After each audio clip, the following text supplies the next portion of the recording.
Development is constant. People, organizations, and processes are ever-changing, with the aim of improving or maintaining exceptional quality standards for products, services, and socio-economic conditions. Life as we know it now was once a distant idea, but as we evolve, so does our environment, our interactions, our ideas. We're always innovating, looking for more effective ways to maximize the gift of life. This is Jamaica Magazine. I am Adrian Atkinson, and we're here with you on this journey of transformation, adaptation, and growth. Stay with us. Today we share some of the developments shaping our island home.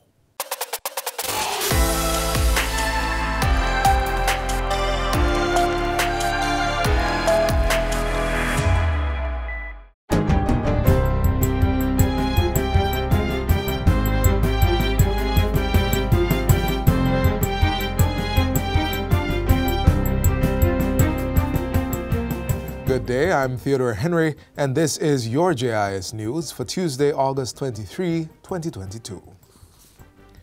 121 newly graduated teachers on the Ministry of Education's Special Scholarship Program will be joining the public school system in September. The participants, who are bonded to the sector for 5 years, include 67 mathematics, 32 physics and chemistry, and 17 industrial education specialist teachers. They are among a pool of 964 trained specialized teachers that the ministry is targeting to address the shortage and resignation of educators within the sector. These recent graduates include 111 early childhood and 259 primary education teachers, including some who specialized in double majors. Portfolio Minister Favour Williams made the announcement at a press briefing yesterday. She revealed that since July, 167 teachers have resigned, prompting the need to replenish the pool. There are other strategies that we have put together to inform our principals for them to utilize to make it easier to fill those spaces that they have. The minister says 10 new graduates specializing in mathematics and science will also enter the system as pre-trained graduate teachers. This is through the Build Out Our Science Teachers Boost program, a reverse scholarship partnership between the ministry and the University of the West Indies, MONA. Meanwhile, school principals have been given pre-approval for the replacement of teachers to fill clear vacancies and temporary posts. Education Minister Favour Williams says it is hoped this will expedite the hiring of new teachers and create greater efficiency in the process. However, principals are still required to submit formal requests for appointments and wait for the response. We've also created the facility for school boards to request the extension of teachers who are scheduled to proceed on retirement effective September 1, 2022 and beyond. According to Minister Williams, for the request to be considered, teachers' recent performance appraisal must show that they had performed above average. Approval is also granted for school boards to employ teachers using the part-time facility to engage trained individuals who may not be able to commit to a full-time work schedule. As it works to fill the teaching gap, the ministry will also be recruiting pre-trained graduates and transferring junior high school instructors to primary schools as general teachers. Final year teachers will also be engaged in the process to fill areas of specializations at various institutions. Still on education, the Jamaica Teachers Association, JTA, is encouraging its members to remain focused and hopeful as they plan for the new school year, which begins on September 5. Outgoing President Winston Smith made the appeal on Monday at the JTA's 58th annual conference in Montego Bay. His call comes amidst an increase in migration among the nation's teachers. According to Mr. Smith, though the departure of teachers may pose a challenge to those who remain, educators should be undaunted and rise to the task of transforming the education landscape. We understand, appreciate, and recognize the magnitude of work that we have to do. But I believe in you, our educators, my colleagues, that when the battle is hot and the conflict sore, then the strength in you will rise like that of Paul Bogle. And you will be able to sojourn through the hills and valleys and take on the mammoth task of educating our children. It is for that reason why we are in this profession, Because as we all stand or sit here, we know that we are not teachers because we are swayed or enticed by money, but because we love what we do and we believe in the future of our children. In other news, Prime Minister Andrew Holness says government's newly implemented policy at the National Housing Trust, NHT, will bring equity and fairness in accessing housing. Under the policy, which was announced earlier this year, income will be the sole determinant to access subsidized loans from the NHT. This is an about-turn from the previous policy, which saw special interest groups such as public sector workers and the disabled benefiting from lower interest rates based on these factors. At a recent new social housing program handing over ceremony in St. Anne, Mr. Holness said the restructuring would provide more affordable solutions for a wider cross-section of Jamaicans. So that people who sell in the market, the domestic helper, the mechanic, your barber, the shopkeeper can also get an NHT benefit. So you notice what the government has done therefore. The government is not just looking for one set of people. The government is ensuring that the benefits that it gives covers everyone in the society. Digital payment wallet Link is hoping to tap into the multi-billion-dollar market of monetary transactions that exists in Jamaica. The platform is used to facilitate transactions of the Bank of Jamaica's central bank digital currency, now being referred to as Jamaica Digital Exchange or JAMDEX. It is a legal tender that can be exchanged dollar for dollar with physical cash. Chief Growth Officer at Link, Denise Williams, says the company is eyeing how it can make a greater impact in the growing digital market. When we have more people included in the financial system, there's an impact on wealth generation. There's an impact on how people can access loans, how they can save, how they can have services like insurance, how they can better plan for their families. So it's really about bringing in the unbanked and underbanked into the formal financial system. Hundreds of millions of dollars worth of transactions have taken place on the platform since the rollout in April.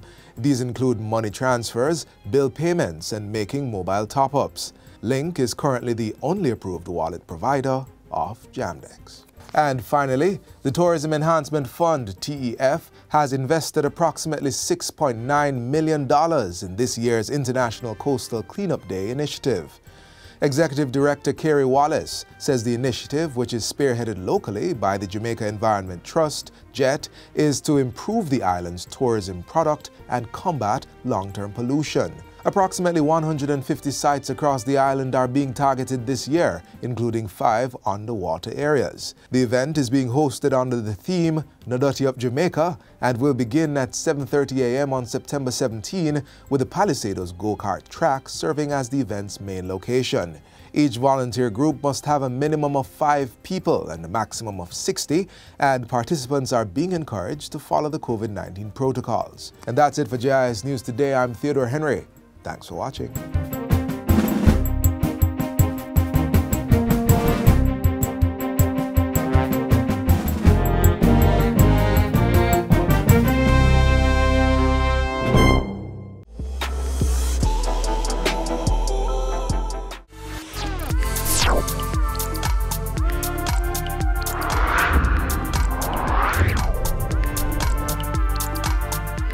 With the implementation of digital platforms to facilitate trade, the ease of doing business is not just a phrase, but reality.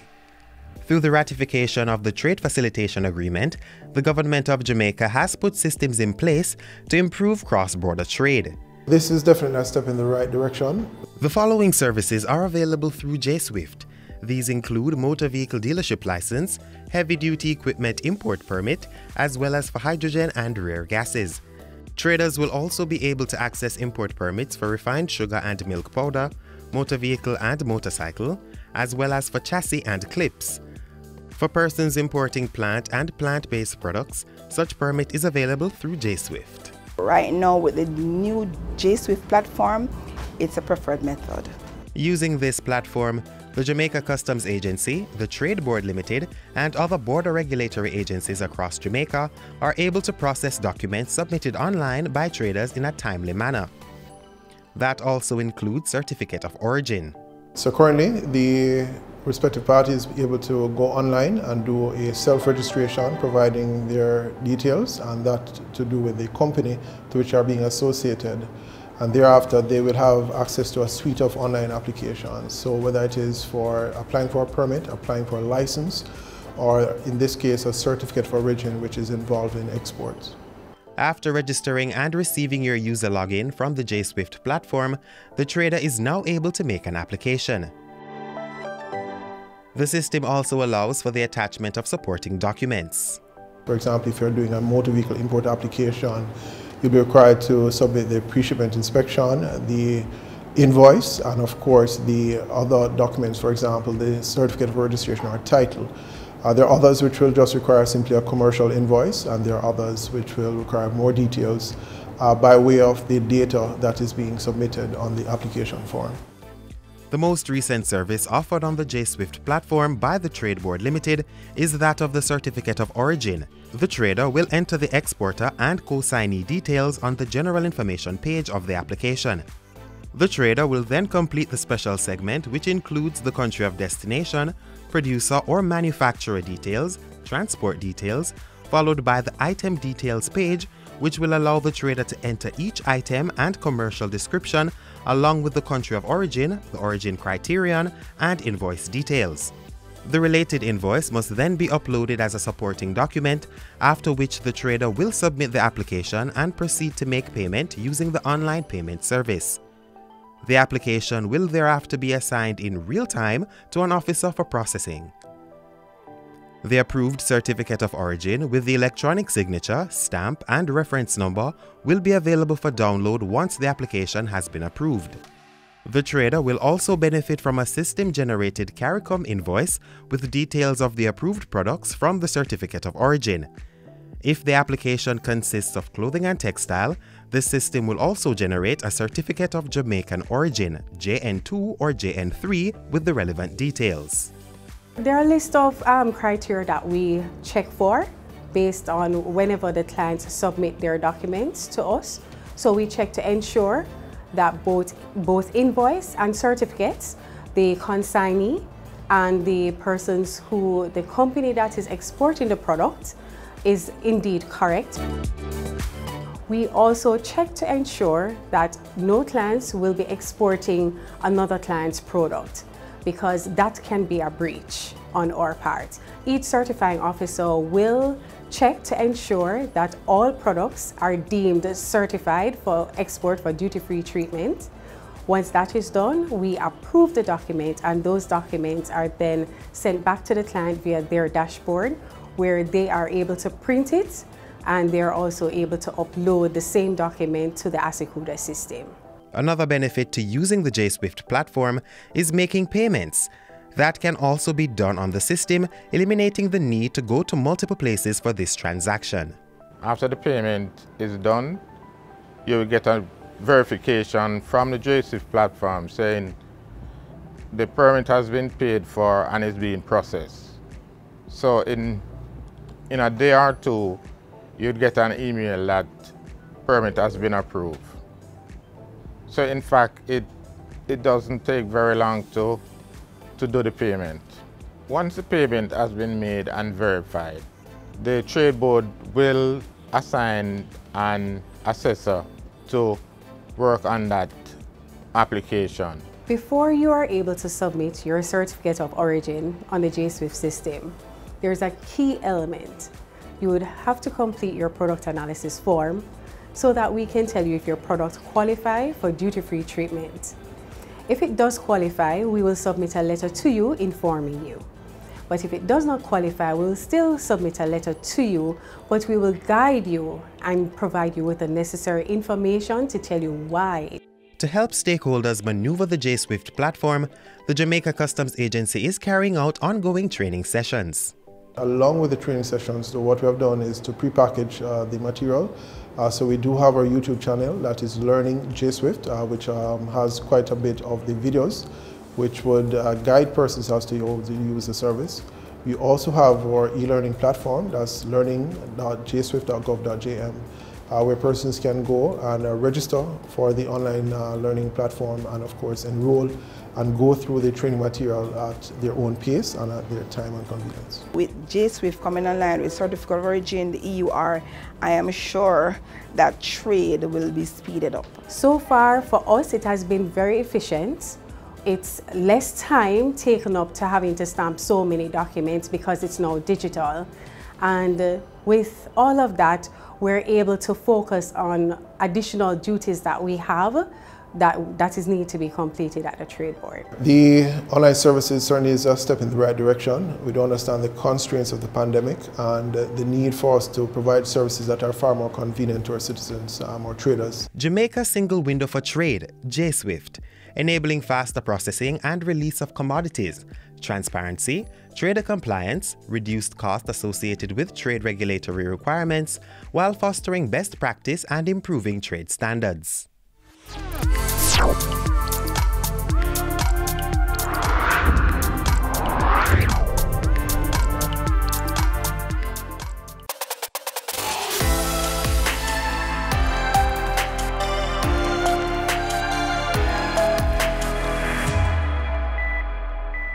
In the words of Michael W. Smith, transformation in the world happens when people are healed and start investing in other people. This perfectly describes the Integrated Community Development Project, an initiative with a focus on youth transformation and engagement. Here's more.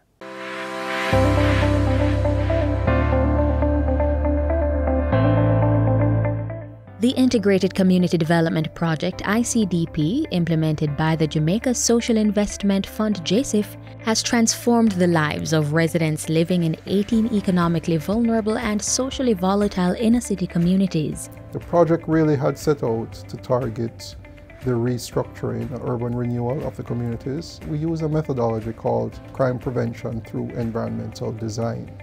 And the idea is that you improve the environment first, and then concurrently engage the youth and the residents and address issues why they are vulnerable and how we can mitigate against it. ICDP is funded by the World Bank to the tune of $42 million for a period from 2014 to 2021. For the 7 years we've been working on ICDP, we believe we've had creditable results. We were able to benefit over 89,000 persons, and this was done under 3 different components.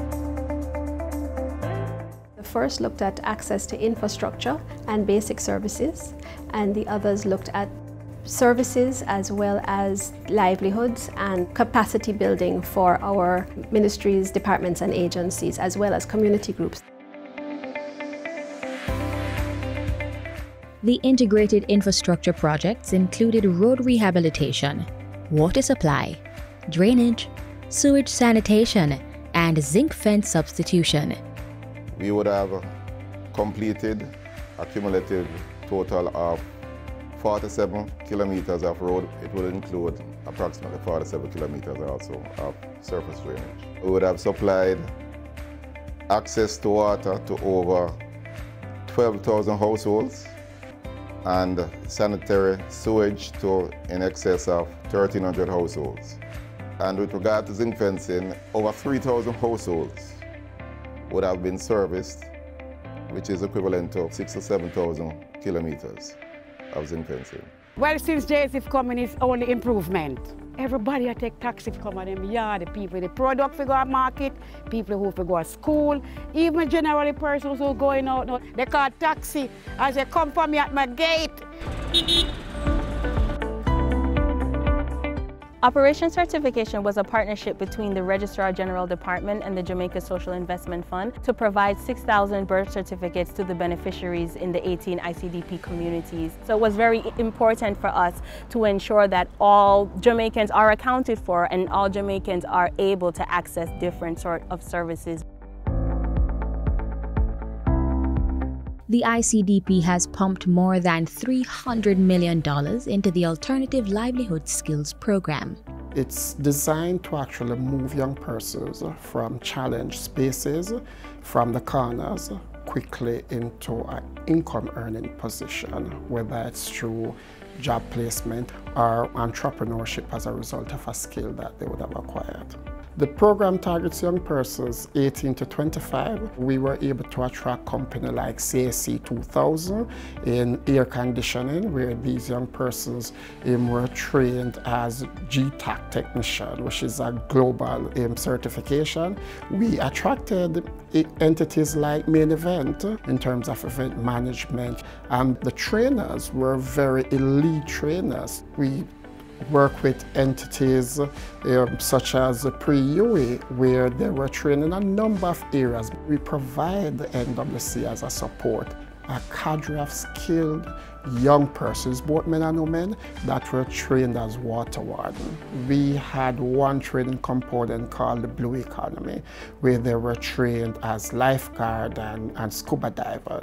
They were trained as small boat repairs technician, and we looked at programs like online entrepreneurship, where these persons are trained in gig work. ICDP is going to be remembered for the way it allowed the community members to work together as a collective. So in telling the ICDP story, certainly, while we will focus on the physical transformation, certainly I think the greatest story is the people being transformed. It's the best organization I ever see. They work for the people so much. The people love everything about JSIF.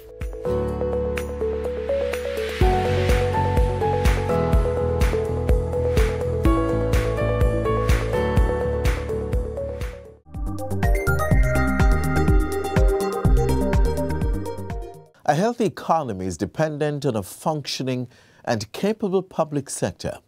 But the public sector is not just a space.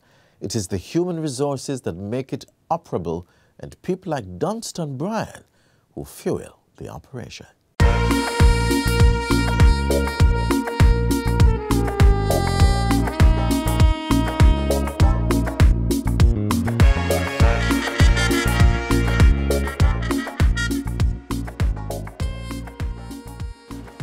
Hi Dunstan, I see you starting your day right. How are you? I'm good, I'm here, I'm alive in this very, very interesting time in life, and I'm happy to be here leading and navigating through what is one of the most challenging times in the history of this country. What are your morning rituals? My morning rituals are like everyone else, I get up, I give thanks, I engage with my family, and I ensure that I link with that philosophy that says, thy will be done. What song is a must on your morning playlist? I'm Roman Catholic, and one of my favorite hymns is a hymn that repeats Jeremiah that says, we are called to act with justice. We are called to love tenderly. We are called to serve one another and walk humbly with God. I'll catch you later. All right. In one sentence, tell us what you do.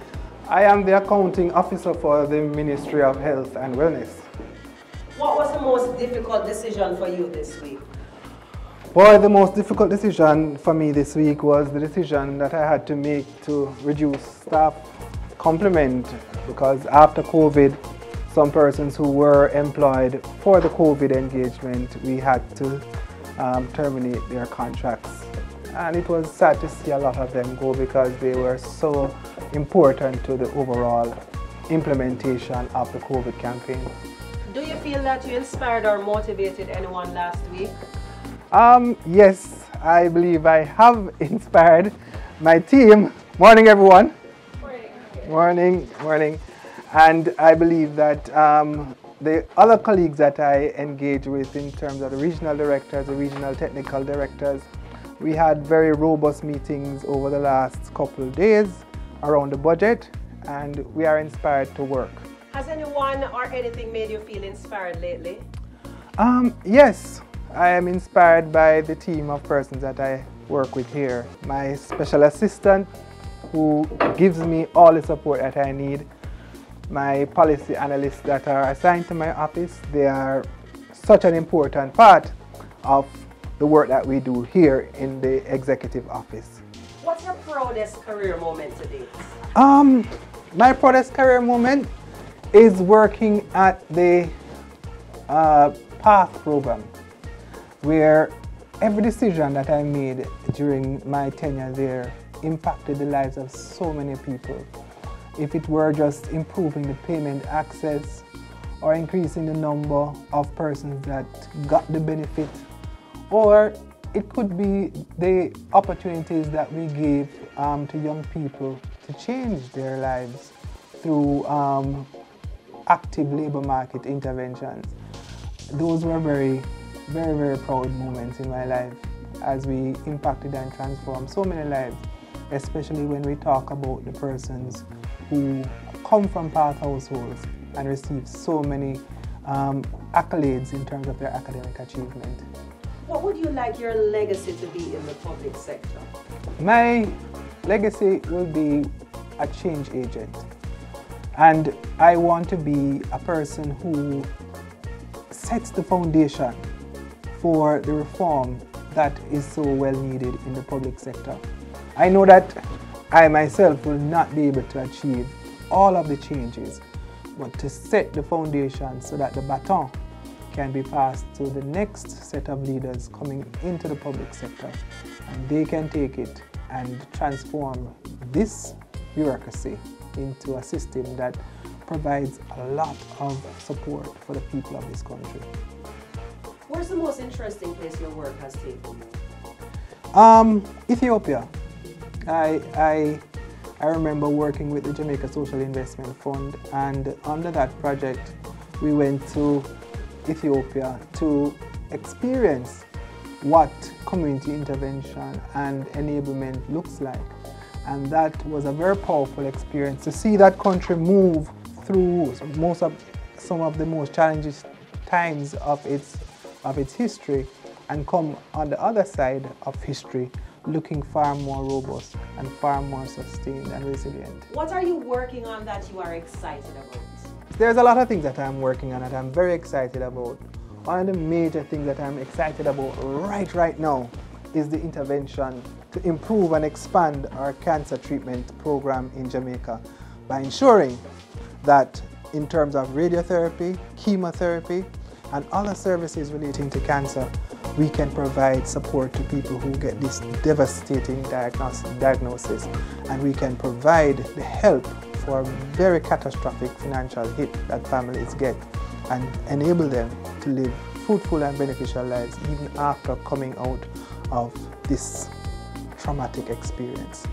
And before we go, can you recommend one book you think everyone should read? My book of transformation is The Children of Sisyphus by Orlando Patterson. It's a tale of a woman who lived in Dungle, which was what Tivoli was called, and she came out of the Dungle, became a little bit empowered, but then her poverty brought her back straight to the Dungle. So it's an experience of what poverty is and how poverty captures your mental capacities and can disable you if you're not careful and if you do not understand that poverty is a sickness of the mind. All right, thank you so much, Dunstan. Sure, later. Have a good one. Yeah, man.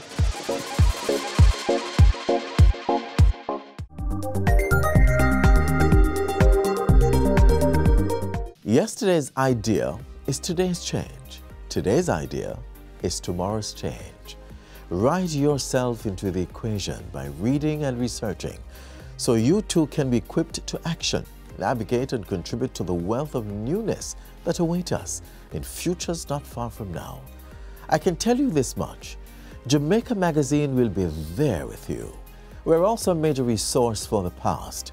Just log on to our website at www.jis.gov.jm. The production team thanks you for your continued viewership. Until next time, I am Adrian Atkinson. Do take care. This has been a production of the Jamaica Information Service, the voice of Jamaica.